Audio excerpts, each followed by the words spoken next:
My name is Sienna Avery, and I was 34 on the Thanksgiving when my entire family allowed the dinner I made for them to sit untouched until it went cold. I had arranged 8 places at the table, pressed the linen until every fold was perfect, written each name card by hand, and set out my mother's favorite gravy boat, or at least the matching one I had bought just so I could feel closer to her. My parents never arrived. My brother sent a message with an excuse. My sister posted a picture of the dinner she was hosting somewhere else. One by one, the chairs around my table remained empty while the candles burned lower and lower. So I sat at the head of a table meant for a family and ate by myself, holding back tears over food no one else would ever taste. Then my grandfather stepped in from the snow and placed an old envelope in my hands. I thought being abandoned at that table was the coldest thing they could ever do to me. I was wrong. By the time the snow melted, 3 of them would wish I had never opened that envelope. Welcome back to Calm Drama Stories, where quiet women face loud families, and the truth is finally allowed to speak for itself.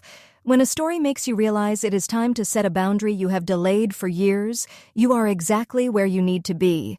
Share your thoughts in the comments, and make sure you subscribe. I had been awake since 6 that morning because that is what I do when fear starts pressing on my chest. I cook, I organize, I smooth every edge. I make things so perfect that no one can point to a reason to walk away. I am a CPA in Omaha, and November is always the season of estate paperwork, trusts, inheritance files, and families who suddenly need every receipt their loved one ever saved. So I understand better than most how numbers can hide the truth, and how they can also reveal it louder than any person in the room. This was the first year I had a house large enough and an income steady enough to host everyone.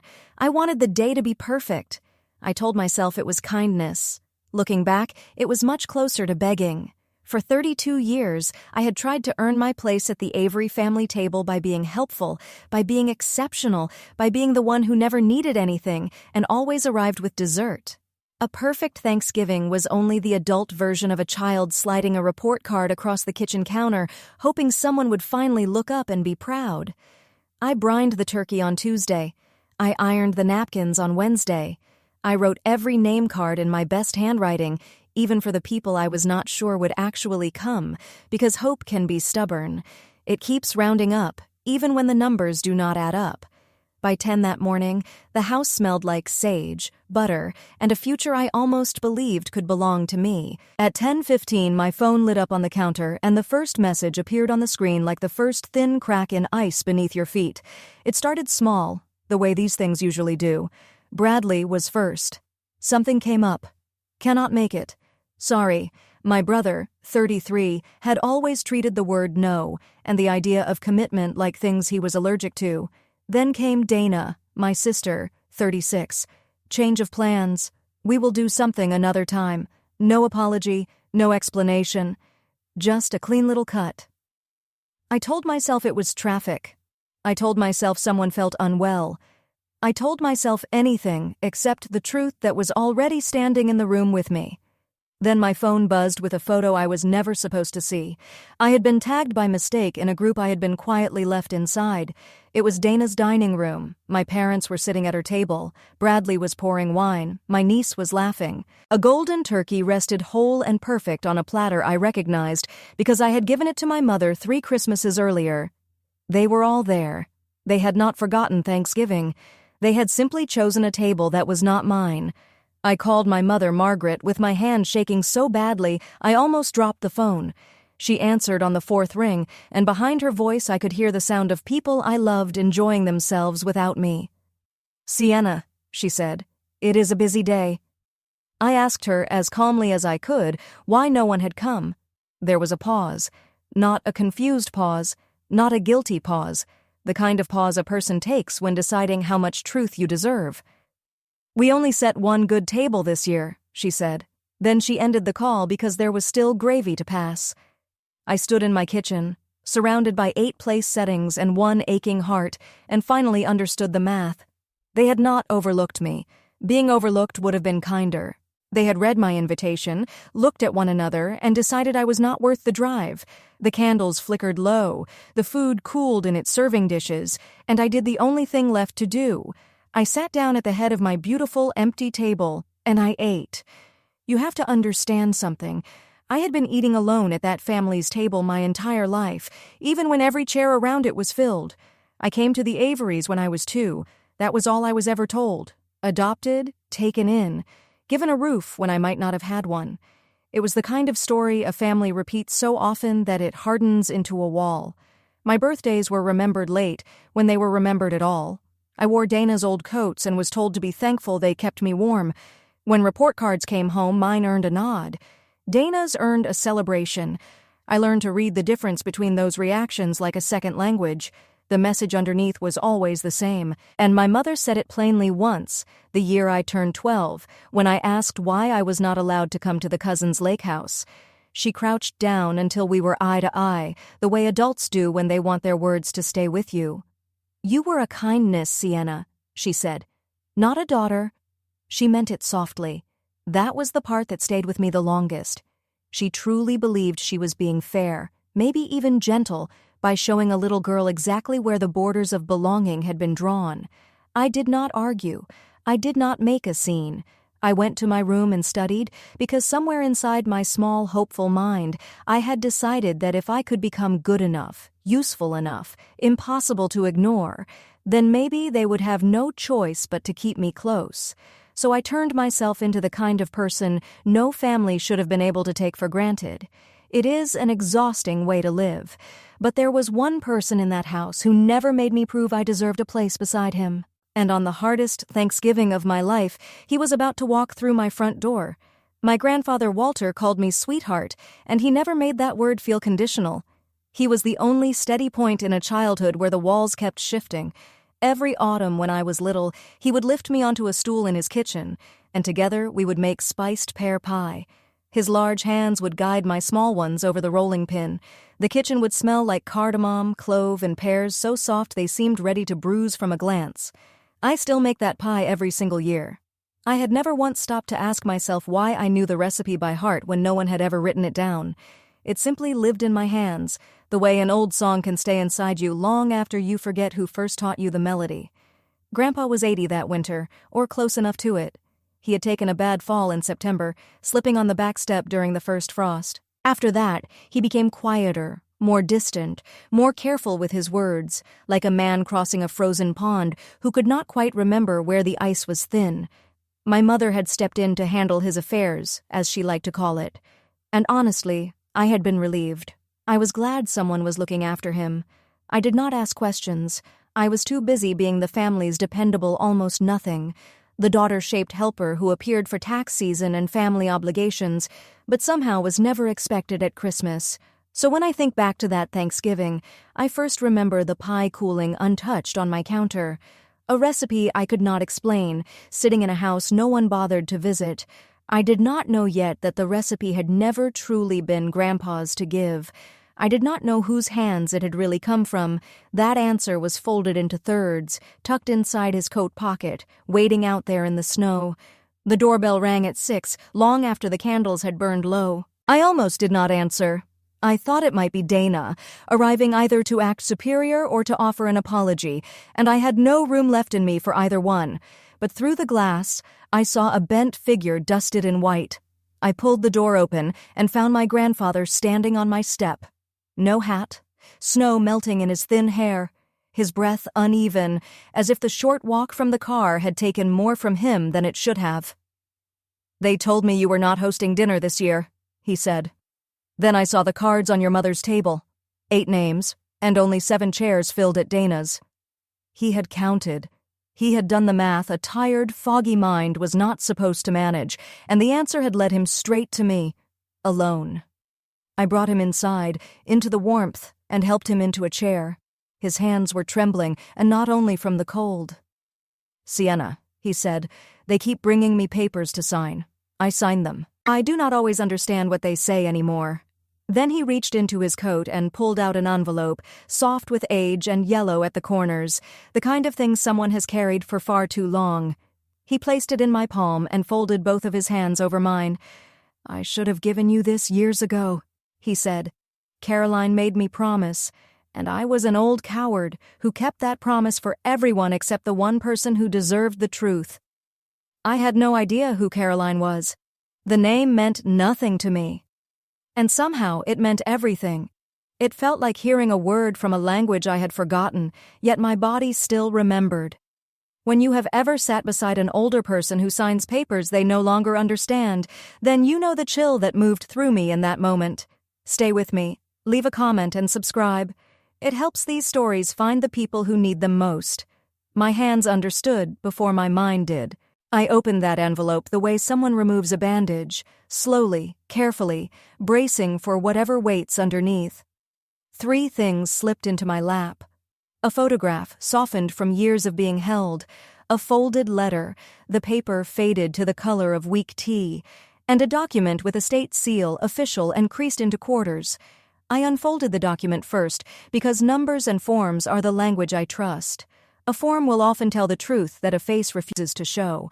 It was a birth certificate, the original one, the long version, the kind filled out before the world gets a chance to edit the story. My birth date, my weight, 6 pounds and 4 ounces, a winter morning 34 years earlier, and there, on the line marked Mother, was a name typed in the flat letters of an old machine. Caroline Avery, not adopted from a stranger, not taken in as an act of charity from some unknown young woman in trouble. Avery. The name had already been mine before anyone decided to let me borrow it. The line marked Father was blank. The line marked Mother was not.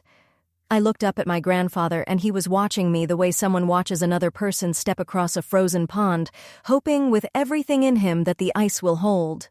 "Grandpa," I said, and my voice came out small, the voice of the little girl on the stool with flour on her nose. "Who is Caroline?" He took a long breath, the kind that carries 34 years inside it. Then he told me. "Caroline was my daughter," he said. "My youngest. Your mother." The words reached me slowly, like cold water rising inch by inch. First my ankles, then my knees, then my heart. Caroline, Raymond's younger sister, the aunt no one had ever mentioned in 32 years of Sunday dinners and family photo albums I had searched through, looking for a face that felt even a little like mine. She had been 26. There had been black ice on Highway 75 that February when I was almost 2. A truck had not been able to stop in time. Afterward, there was a baby, a farewell, and a family that decided silence would be easier than honesty. "She was driving back to us," Grandpa said. "Coming home. You were asleep in the back seat. You did not have a scratch on you." He reached for my hand and turned it over in his. Then he traced the lines of my palm with his thumb, soft and spotted with age. "You have her hands," he said. "I have watched you roll out that pie crust every fall for 30 years, and every time I saw Caroline standing right there. That is her recipe, sweetheart," he said. "Not mine. I only kept teaching it to you so some piece of her would remain in this family, even after they tried to erase her name from every corner of it." I sat completely still. All my life, I had been told I was an act of kindness, a guest, a girl with no real claim, someone lucky enough to be allowed through the door. And now there was an old yellowed page from the state of Nebraska sitting in my hands, telling me I had been an Avery before I ever took my first breath. I had not been taken in. I had been brought home. The sadness and the anger arrived together, like twins walking hand in hand. But what he said next changed that sadness into something colder, sharper, something I could finally use. "Why?" I asked. "Why would they keep this from me?" Grandpa's jaw tightened, like the answer itself was bitter. "After Caroline was gone, someone had to raise you," he said. "I was alone by then, and already too old to do it properly. Raymond was her brother. He was the natural choice. But Margaret had just lost a baby of her own that winter. Her third. The house was small. The money was smaller. And then came this little girl who was not hers, carrying the face of someone the family was trying not to see." He stopped, gathering himself. "She agreed to raise you on one condition. No one would ever tell you who you really belonged to. She did not want a memory sitting at her table. She wanted you grateful, not connected. And Raymond, heaven help him, wanted quiet more than he wanted to honor his own sister's child. So they made you into a story instead of a daughter, the kindness, the charity case." Every small cruelty of my life clicked into place at once. The late birthdays, the hand-me-down coats, the constant reminders that I should be thankful just to be there. It had never been carelessness. It had been maintenance. They had spent 32 years keeping that wall standing because the truth behind it would have made me one of them by blood, with all the claims that blood can carry. A daughter could expect things. A kindness could only say thank you. I looked down at the birth certificate in my lap. I stared at my mother's name on a line no one had ever wanted me to read, and I felt the last little piece of childhood hope inside me finally set down its bags and walk away. They were never going to choose me. They had made that decision before I could even walk. The only question left was what I was going to do about it. I unfolded the letter last, because some doors should only be opened when you are ready to step through them. The handwriting was young, rounded, and confident in that way people are before life teaches them how quickly things can change. "My dear Sienna," it began. I had to stop and breathe, because no one in that family had ever started a sentence to me with the word dear. She had written it before she was gone, on one of those sleepless nights new mothers understand too well. She wrote about my tiny fists, how I would wrap my hand around her finger and refuse to let go. She wrote that I had a stubborn chin and that she hoped I would use it. She wrote that she was afraid. A single mother at 25, with no ring on her finger, and a family that could love her and judge her in the very same breath. Then she wrote the sentence I would carry with me into every room for the rest of my life. "Whatever happens, please make sure she knows she was never a burden to me." She was the best thing I ever did. I heard my own voice in the rhythm of her words. I heard the dry little jokes I make when I am nervous. For 34 years, I had wondered why I never fit the Avery mold. Why I was all quiet stubbornness and sharp edges in a family of soft smiles and careful lies. Now I had the answer in my mother's handwriting. I was not a poor copy of them. I was a faithful copy of her, and she had asked the people who took me in for one thing. She had asked them to do right by me. I sat there with that letter in my lap, and for the first time in my life, thought with perfect clarity. Had anyone ever done right by me at all? Grandpa shifted in his chair, and I watched the present return to him. The fog moved back across the clear place in his mind, the place he had fought so hard to reach. "There is something else," he said, "something I need your help with, and you are the only one I trust with numbers." Since his fall, he told me, my mother had taken over everything. The mail came to her house now. The bank statements had stopped coming to him entirely. He signed whatever she placed in front of him because his hand still remembered how, even when his mind felt less steady, and because questioning Margaret had always cost more than it was worth. "My accounts feel lighter, Sienna," he said. "I do not know how else to explain it. Like a coat after someone has torn out the lining. And last week, Raymond asked me to sign something about the house. My house. The one Caroline grew up in." Something inside me went very still and very awake at the same time. It is a particular feeling, the one I get when a client sets a box of messy receipts on my desk, and I can sense, before I even begin sorting, that the numbers have been hiding something. I am good at exactly one thing in this world. I know how to read what money has been doing when no one thought anyone was watching. I did not say that to Grandpa. I did not accuse anyone. I did not make promises about payback. I did not raise my voice. He had already lived with enough loud people. I only took his cold hands in my warm ones, my mother's hands, and said, "Grandpa, will you let me look? Just look through the statements, the papers, all of it?" Relief moved across his face like the first thaw of spring. "I was hoping you would ask," he said. And just like that, my grief had been given a job. Here is what people like my mother never understand about people like me. They fight with volume. They fight with shame. They fight with seating charts, with invitations, with choosing who gets a chair and who is left to eat alone. They win by making you feel small in front of the very people you once hoped would love you. I do not fight that way. I never learned how. And by the time I was grown, I no longer wanted to. My entire childhood had been a lesson in how useless a raised voice can be when a family has already decided what role you are allowed to play. So I put my trust somewhere quieter, somewhere harder to argue with. I put it in papers, in dates, in signatures, in the slow and patient language of a ledger. A ledger does not care how charming you sound. It does not care how perfect your dinner table looks. It only records what happened. Margaret had her tools, the half-truths, the public embarrassment, the careful work of turning me into a stranger at the table where my own blood sat. I had mine. Documents. Process. The plain, boring, devastating truth of where 80 years of one man's money had gone and whose hand had moved it. I do not raise my voice at numbers. I simply read them aloud until everyone in the room has no choice but to hear what they are saying.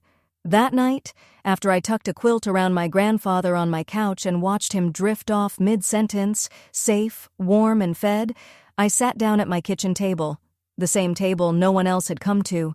8 cold place settings still surrounded me like a jury. I cleared a space between them and began the way I begin every case that matters, with one empty spreadsheet, and one question I already half knew the answer to. Grandpa had signed a durable power of attorney in March, 6 weeks after his fall, naming Margaret as his agent. By itself, that does not mean anything suspicious. Families do it every day, and many of them do it for the right reasons. But a power of attorney is a dangerous thing in the wrong hands. It is a key to a house where no one is awake, and in Nebraska, the person holding that authority is expected to act for the older person's benefit, not for their own comfort, convenience, or advantage. So I followed the money the way you follow footprints through fresh snow, one careful step at a time. What I found did not look like care. It looked like someone gathering what was not theirs. Starting in April, money had begun leaving Grandpa's accounts in steady, deliberate amounts. $12,000 to Dana in May, marked in the memo line as a loan. $9,000 to Bradley in June, marked the same way. But I could find no note, no repayment plan, and no sign that anyone intended to return even $1. A new car, a roof, a home improvement project on a house that did not belong to Grandpa, and worst of all, the account he had set aside years earlier, the one labeled in his own shaky handwriting for my care, the one meant to help him stay in his own home with support as he aged, had been almost emptied by autumn. Then I found the drafts. A new will, only half finished, sitting in my mother's email as an attachment. It removed the small gifts Grandpa had planned for old friends and for his church, and folded nearly everything toward Dana and Bradley.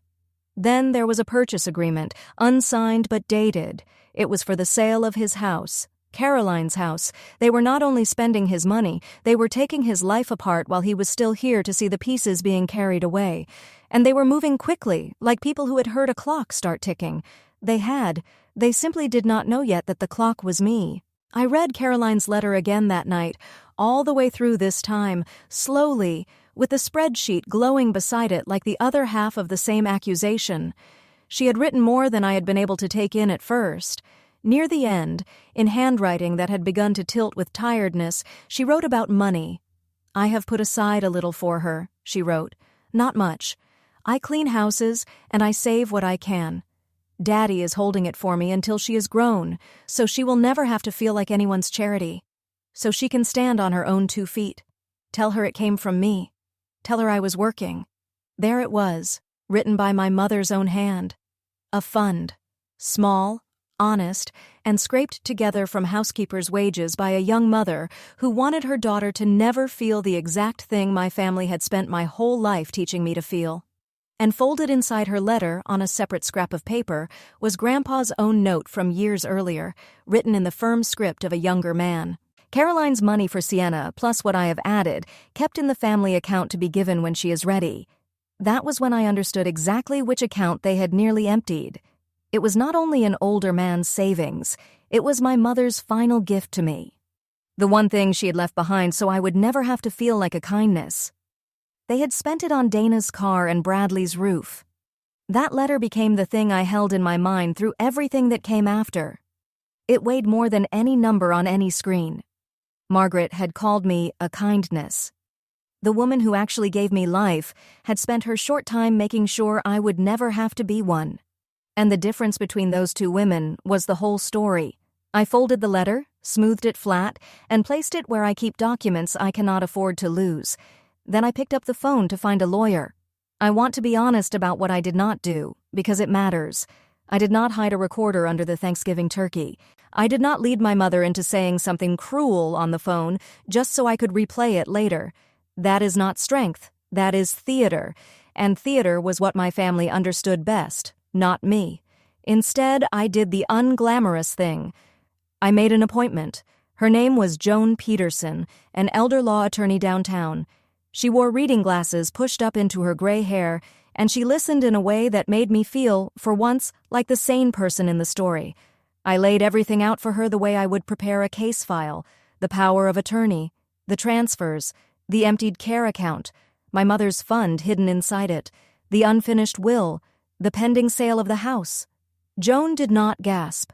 People in her line of work rarely do. She simply took notes and asked the questions that mattered. Under Nebraska's rules on elder financial mistreatment, she said, what you are describing may go well beyond poor judgment. Misusing a power of attorney for personal gain can be a breach of fiduciary duty. Depending on what the records show, it could support further action. She chose her words carefully, the way good lawyers do. May. Could. Depending on the records, she did not promise me a victory. She gave me a path. We can petition the court for a formal accounting, she said. We can ask the court to pause the power of attorney while a judge reviews what happened, Joan said. We can also report the situation to Protective Services for older adults. None of it would be quick. None of it came with a promise. But all of it was real, built from paper, records, signatures, and dates. The kind of truth no one could charm, shame, or shout away. This is a long road, Joan warned me. I told her I had been walking long roads since I was 2. They found out I was looking before I wanted them to. Of course they did. Banks called to confirm certain requests, and somewhere along the way, a teller mentioned to my mother that her daughter, the accountant, had been asking how to request old statement histories. Margaret called me that evening, and her voice had lost every trace of its Thanksgiving sweetness. I hear you have been digging through your grandfather's accounts, she said. I do not know what you think you are doing, but you need to stay out of family business. I held the phone away from my ear for a moment and breathed. He asked me to look, I said. Since when do you take his calls? You could not even be bothered to set a place for him at dinner. She gave a short, sharp laugh. He is confused, Sienna. He does not know what he is asking for, and neither do you. Then she reached for the sentence she had always used when she wanted to place me back in the corner where she thought I belonged. This is between his children. You were never truly one of us, and you know it. Once, that sentence would have emptied me. I would have apologized. I would have stepped back. I would have returned to earning my chair with casseroles, silence, and perfect behavior. Not anymore. I had a birth certificate in a drawer that said otherwise, and I had a letter from a woman who had loved me before any of them ever decided not to. You are right, I said, calm as a final entry in a ledger. I was never one of you. I am something you should have been much more careful with. Then I ended the call first. I had never done that in my life. When the people who need you to feel like an outsider are the same people calling themselves family, I see you. Stay for what comes next. Send this to someone caring for an aging loved one. Leave a comment and subscribe, because that is how these stories reach the people who need them. For the next 2 weeks, I did what I was made to do. I built a record. Grandpa gave clear written permission on one of his good mornings, with Joan present as a witness. We requested the full histories for every account. We moved to revoke the power of attorney through the proper channels, so no one could later claim I had taken control in the dark. Then I built a timeline in a spreadsheet that grew until it felt like it had its own weight. Date, amount, account, recipient, memo, my note. Every transfer that had left Grandpa's account since March sat in its own row, lined up and waiting. A parade of small wrongs dressed up as loans. My whole life, people had treated my sense of responsibility like a flaw. Too careful, too intense. Can you ever just let anything go, Sienna? But the part of me they mocked turned out to be exactly what the moment required. I am the woman who keeps every receipt. I am the woman who reads the small print at the bottom of the page everyone else signs without looking. Margaret had counted on the family's habit of turning away. She had not counted on the one person they pushed to the edge being trained to look closely. Numbers do not gossip. They do not choose sides at Thanksgiving. They simply remember, with a patience stronger than any lie, exactly what was done and when. By the end of those 2 weeks, I had a binder that was tabbed, dated, and cross-referenced, the kind of binder I usually hand to a grieving widow so she can sleep again, except this time the estate being picked apart belonged to a living man who was still being asked to sign away pieces of his own life, and the next paper they wanted from him was the one that would sell Caroline's house. I almost felt sorry for my mother. I want that known, because it would be easy to turn her into a flat villain, and she was not one. Buried inside the old family papers, I found the dates. The winter I came to them, Margaret had lost her third pregnancy in October, late enough for a name, late enough for a tiny gown. Then, in February, while that pain was still fresh, her husband's sister's baby had been placed in her arms, in a house where the heat was shut off twice that year. I found a note in her handwriting from back then, written to Raymond. I cannot grieve mine while I am feeding hers. For a moment, sitting on my floor surrounded by the wreckage of 2 families, I understood her. I had been a wound handed to her before her own had closed. There were even records showing she had sat up with me through a fever that first spring, a receipt from an all-night pharmacy, her name on the line. She had not started as a monster. She had been a drowning woman handed an anchor and told to call it a gift. Then I turned the page, and the sympathy faded the way it always did with Margaret, the moment it touched what she actually chose. Because understanding why someone became cold does not excuse what they do once they are warm enough to know better. By autumn, she knew exactly what that emptied account had been for. She had Caroline's letter in the same box of papers I had just been crying over. She had read it, and she had used my mother's savings, money earned one cleaning job at a time, to help buy a luxury SUV for the daughter she chose to keep close. A person can be wounded and still become the one who wounds others. My mother was living proof. I closed the file. The small piece of sympathy folded itself away inside me, and I did not take it out again. Then I gave Raymond a chance. He was my uncle, after all, the only blood relative I had left who had truly known Caroline, the one who had grown up beside her, who had known her laugh, her temper, her favorite songs, the one who had carried me out of that damaged car on the highway when I was not quite 2. I drove to his place on a gray Tuesday and sat across from him at his kitchen table. I did not bring the binder. I brought the letter. I placed it in front of him and watched his face slowly change as he recognized his sister's handwriting. I know who I belong to now, I told him softly. I am not here to ruin your life. I am here to ask you to help me protect your father. That is all. Stand with me, Raymond, and most of this never has to leave the family. For one brief moment, I thought he might. His hand moved toward the letter, his eyes filled. Behind the tired face of the man who had helped erase Caroline, I saw a flash of the boy who had once loved his little sister. Then he slid the letter back across the table, untouched, as if it might burn him. Dad is fine, he said. Margaret is taking good care of him. You always did turn everything into a drama, Sienna. Let it go. Let it go. The family motto. The 2 words they had used to bury Caroline's memory, keep me grateful, and turn away from every uncomfortable truth for 34 years. I picked up my mother's letter and stood. Okay, I said. I will let you go.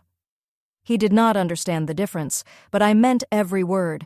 That was the moment I stopped asking permission from people who were never going to give it. From then on, the only place I would be asking was the court. Word moves quickly in a family trying to protect its version of the story. Within a day of leaving Raymond's house, I learned that Dana had heard I had been asking questions, and Dana, unlike our mother, never believed in patience. She believed in speed. She always had, even when we were children and she reached for the larger slice before anyone else could measure. Now she moved quickly to push the house sale forward before anyone could stop it. She leaned on a real estate friend. She pressed Grandpa for a signature during one of his unclear afternoons. She also began clearing out the smaller accounts still within reach of the power of attorney that, on paper, my mother still controlled. That was the part that kept me awake. The law moves at the speed of the law. A petition takes time to prepare. A hearing takes longer to schedule. But someone holding a valid power of attorney and a checkbook can empty an account before dinner. The very thing that made my approach honest, doing everything through the proper channels, also made it slow, and they were running straight through that gap. I called Joan in something close to panic. She steadied me with the calm voice of someone who had seen families behave even worse. "We file for emergency relief," she said. "We ask the court to pause the house sale and suspend the power of attorney right now based on the documentation you have already built, while the full accounting moves forward." So that is what we did. I did not drive to Dana's house and shout. I did not post the records online just to watch them squirm. I sat with my lawyer until midnight, building an emergency petition. Every claim tied to a document, every dollar connected to a date. They were fast. But fast people leave trails, and I was very, very good at reading trails. We filed on a Thursday.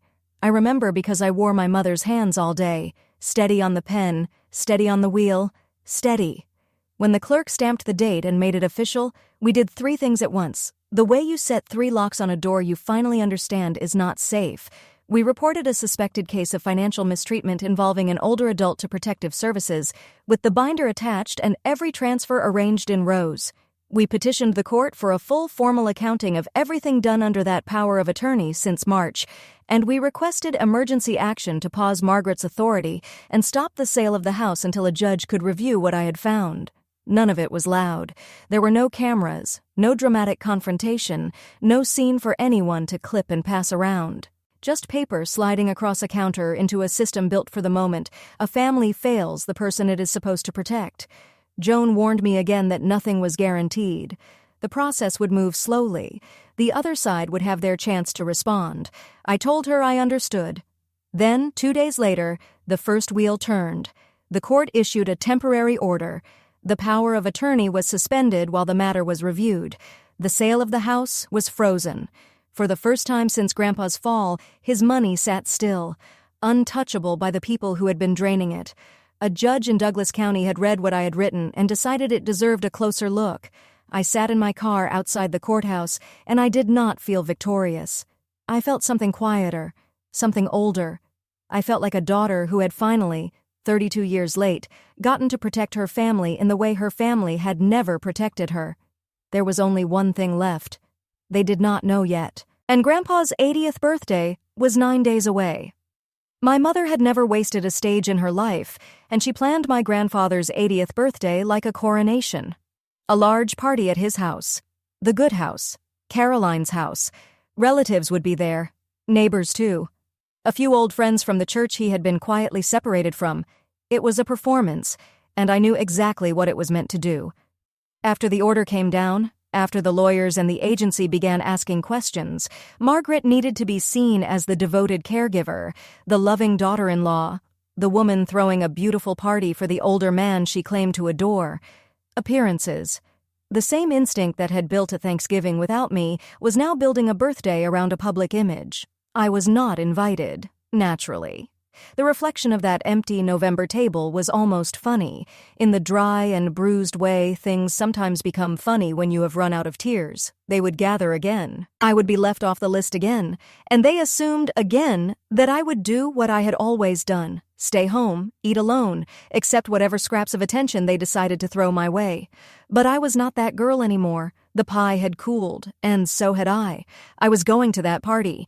I was going to walk through the front door of Caroline's house the way her daughter had every right to do, and I was going to bring 2 things with me, a binder and a lawyer. Margaret had once told me they had only set 1 good table that year. Fine. I decided I would set the record straight at hers, in front of everyone, with the calm of a woman reading a balance sheet aloud. I spent those 9 days getting ready, not rehearsing a speech, tabbing pages. The truth does not need a performance. It only needs to be read in order. The night before the party, I sat at my kitchen table and assembled the binder one last time. I watched my own hands do the work. Steady. Certain. Caroline's hands, Grandpa had said. And now, I believed him. Those hands had held a rolling pin, they had held a feverish baby, they had held a housekeeper's mop, and now they squared a stack of bank statements, slid them into labeled sleeves, and did not shake at all. Tab 1 held the power of attorney. Tab 2 held the transfers in order, with memo lines calling them loans over money no one seemed prepared to return. Tab 3 held the emptied care account with a copy of Caroline's letter beside it, so anyone who opened the binder would understand exactly whose savings had helped pay for that SUV. Tab 4 held the unfinished will. Tab 5 held the paused house sale with the court order beside it like a locked door. When everything was ready, I did one more thing, and it surprised me more than anything else. I baked the spiced pear pie. Cardamom, clove, pears just soft enough to sweeten the whole kitchen. The recipe moved through my hands the way it always had, except now I knew what it truly was. It was not a comfort I had borrowed. It was an inheritance no one could empty from an account, passed from mother to daughter through the stubborn love of an old man who had refused to let it disappear. I was not bringing it to make peace. I had no peace left to offer them. I was bringing it because I wanted something of Caroline's at that table, something warm beside all that cold paper, her recipe and her records, her sweetness and her receipts, both walking through the front door in her daughter's steady hands. I slept 4 hours and woke up calm. On the morning of the party, the snow had stopped. Caroline's house glowed when I pulled up. Every window was lit. Cars lined the street. A paper banner hung over the porch, written in my mother's careful hand, 80 years young. I sat in the car for a moment with the binder on the passenger seat and the warm pie in its carrier, letting myself feel the full weight of what I was about to do. Then I walked up the path and let myself in through the front door, because a daughter does not knock at her own family's house. The party stopped like a needle dragged across a record. Raymond saw me first, and the color left his face. Bradley froze with a beer halfway to his mouth. Dana's smile tightened into something hard. And across the room, I saw the witnesses I had barely dared to hope would be there. Old Ruth from next door, who had known Caroline as a girl. 2 of Grandpa's friends from church, the same friends the new will had quietly removed. And near the bookshelf, wearing a sensible coat, holding a slim leather folder and a cup of coffee, as if she had every right to be there, stood Joan Peterson. My lawyer. She had agreed that a public truth, witnessed and documented, was worth her Saturday. My mother crossed the room quickly, her hostess' smile stretched thin over pure anger. "What are you doing here?" she hissed, keeping her voice low so the guests would not hear. "This is family only. You need to leave." I held my ground, and my pie. I did not raise my voice. I had promised myself I would not once, no matter what they said. Before I could answer her, before I even had to, a voice cut across the bright, crowded room. Thin. Rough, completely certain. The voice of a man who had counted 8 name cards and 7 filled chairs, and had never forgiven the difference. "Sienna stays." My grandfather had pushed himself up from his chair at the head of the room. One hand gripped the armrest so tightly his knuckles had gone white. The other pointed to the seat beside him. The fog was gone from his eyes. Some mornings he came all the way back. And God had given him this one. "She stays," he said again into the silence. "And the rest of you are going to sit down and listen to what she found." Margaret gave that bright, brittle laugh she used when she wanted to cover a crack before anyone noticed it. "Dad, you are tired. You are confused. This is your party." "I am 80 years old," he said, "and clearer than I have been in months. I am asking my granddaughter to tell the truth in my own house for once." Granddaughter. The word dropped into the room like a plate hitting the floor. I saw Ruth lift a hand to her mouth. I saw Raymond close his eyes. I walked to the long dining table, set with my mother's best china, the family table where I had never once been seated as an equal. I placed the binder on it, not slammed, placed. The way you set down something heavy after carrying it for a very long time. Then I set the pie beside it, and the warm scent of cardamom and clove rose into a room that had gone completely quiet. "Most of you do not know who I am," I said, and my voice came out even, almost gentle. "So let me begin there, because it matters to everything that comes after. I have spent my career speaking to rooms full of frightened, grieving people about money, and I have learned something important. The calmer you are, the more people have to listen. So I was calm. I was the calmest person in that house." "My mother's name was Caroline Avery," I said. "I am not the kindness this family took in. I am the daughter they hid. And over the last 3 weeks, with my grandfather's permission, I have been reading the records of what has been done to him since his fall." I opened the binder to the first tab. Let us start in March. I read it the way I would read any case, plainly, in order, by date. On March 11th, 6 weeks after the fall, Grandpa signed a durable power of attorney naming Margaret as his agent. The law says that authority could only be used for his benefit. I turned the page. In May, $12,000 went to Dana, I said. The memo line says loan. There is no loan agreement. I turned the page. In June, $9,000 went to Bradley, also marked as a loan. Also with no agreement, no payment plan, and no schedule for repayment. Dana's face shifted from pale to red. You do not know what you are talking about. I do, actually, I said. Not louder, just steadier. Then I turned another page. This is the account Grandpa set aside for his own care, so he could remain in this house with help as he got older. In April, it held $140,000. By November, it held $900. I let that number sit in the room, 900, from 140,000. I have learned that the right number, spoken quietly, can land harder than any accusation. It helped pay for a car, I said, a roof, a kitchen that is not in this house. Now Margaret was coming toward me, and the hostess mask had finally slipped. The anger underneath stood there in front of every guest she had wanted to impress. "How dare you?" she said, her voice rising. "How dare you come into this house after everything we gave you, you ungrateful little—" She was losing control now, in front of Ruth, in front of Grandpa's church friends, in front of the entire performance she had built, and I was not. That was the whole reversal, the promise I had made to myself in the car.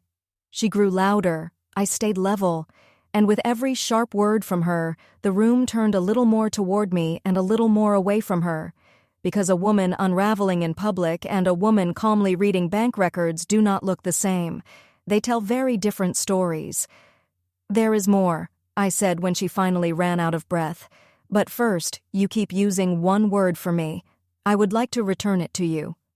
"Say whatever you came to say," Margaret snapped, "then get out of my house." "It is not your house," I said. "It is his. It was Caroline's, and you have been trying to sell it out from under him." Her chin lifted, and she reached for the weapon that had worked on me for 32 years. "You will always be exactly what you have always been," she said. "You were a kindness, Sienna, not a daughter." The room seemed to hold its breath. Once those words would have opened the floor beneath me. Now I simply reached into the binder, slid out a single page, and laid it face up on the family china.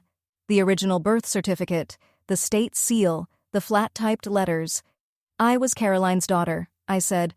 Her name is right there on the line, and in the only fact that matters tonight, I am the one person in this room who actually protected your father. I turned to the guests, not the family, because truth deserves witnesses, and witnesses were exactly what Margaret had so kindly gathered. She told me my whole life that I was not really one of them, I said. She needed me to believe that, because a kindness cannot inherit. A kindness cannot object. A kindness cannot ask where the money went, but a granddaughter can. Grandpa's voice came from his chair again, rough with tears. "She is mine," he said simply. "Caroline's girl. I held her the day she was born, and I held her the day Caroline was taken from us. And I have carried shame for 34 years because I let them make her a stranger in her own family." Ruth was crying openly now. Raymond had his face in his hands, and Dana, my sister, the woman who had helped set one good table without me, looked at the birth certificate on the china and then back at me. I watched the exact moment she understood. The girl she had spent her life treating as beneath her had been standing in the center of the family story all along. By blood, by law, and by the simple fact that she was the only honest person still standing. That was when Margaret reached for the binder, to grab it, to scatter the pages, to turn the truth back into noise she could control. And that was when Joan Peterson stepped out from beside the bookshelf and set down her coffee. "I would not do that," Joan said in the mild voice of a person who had handled this kind of moment before. "I am Ms. Avery's attorney. Everything in that binder has already been filed." The room turned toward her. 2 days ago, Joan continued, The Douglas County Court issued a temporary order. Margaret, your power of attorney has been suspended pending a full accounting of every transaction since March. The sale of this house is frozen, and a report has been opened with protective services for older adults regarding the use of these funds. She let the words settle. Then she added gently, everyone will have a chance to respond. That is how the process works. But as of Thursday, no one in this family can move another dollar of Walter's money without a judge watching. There it was, not a trick, not a secret recording revealed at the perfect moment. Not some impossible miracle arriving to save the day, just the slow, unglamorous machinery of the law, set in motion by a woman with a spreadsheet and a wound old enough to vote. The authority my mother had quietly gathered had been turned off at the wall, and she had found out at the party she had thrown to look devoted. Bradley sat down hard. Dana was already on her phone, calling someone, anyone, and Margaret stood in the center of her beautiful, collapsed performance, her mouth moving, finally discovering that there was no voice loud enough to drown out a court order. I closed the binder. I had not raised my voice once. The pie steamed softly on the table, and in the sudden quiet, my grandfather reached his hand toward me across all of it. I took it. His thumb found the lines of my palm. Caroline's lines, just like it had on Thanksgiving night, and he held on.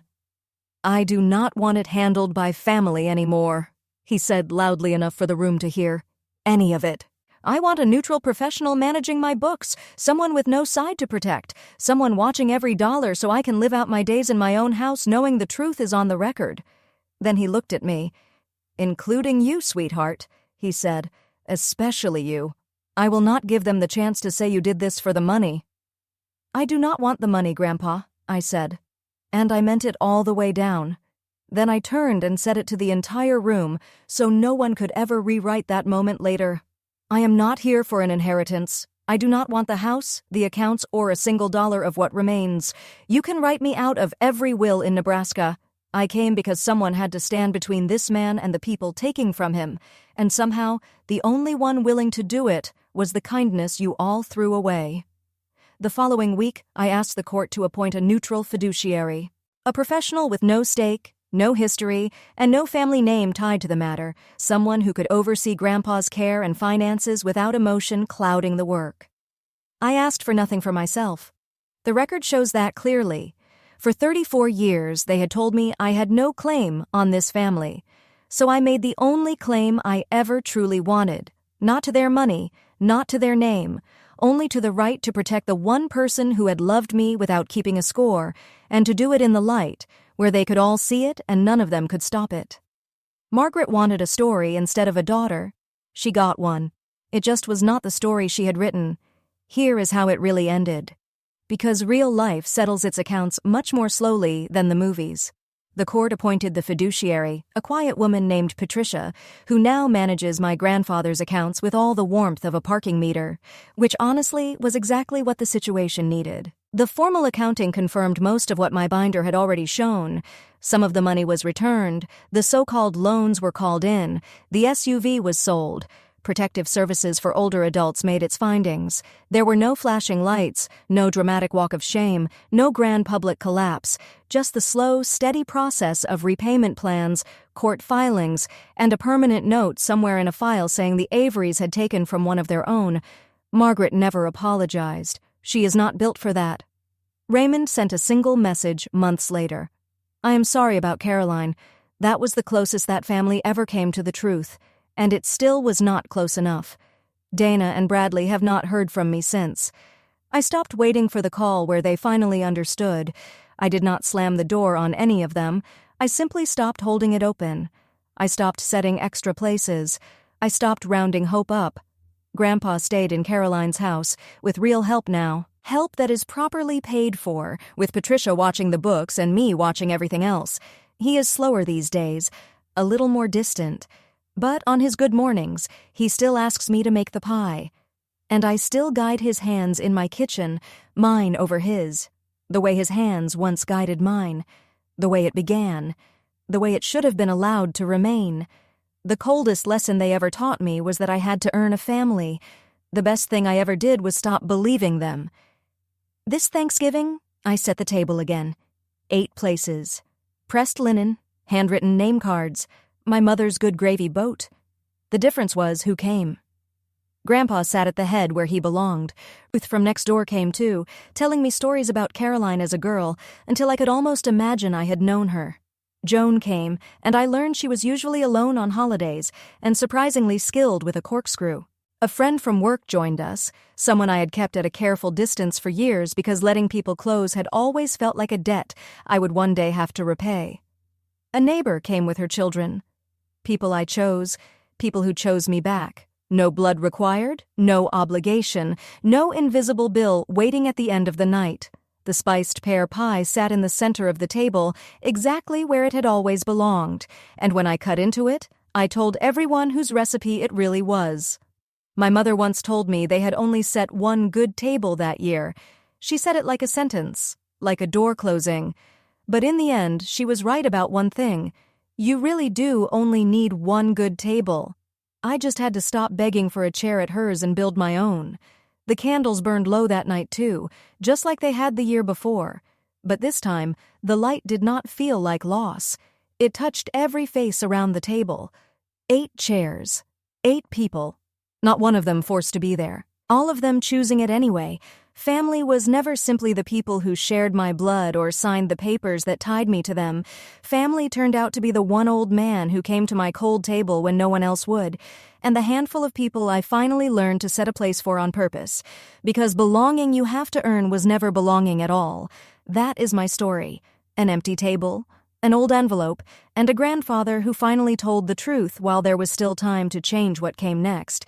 When this story makes you think of an older person whose paperwork no one is checking, take that as your sign. Look closer this week.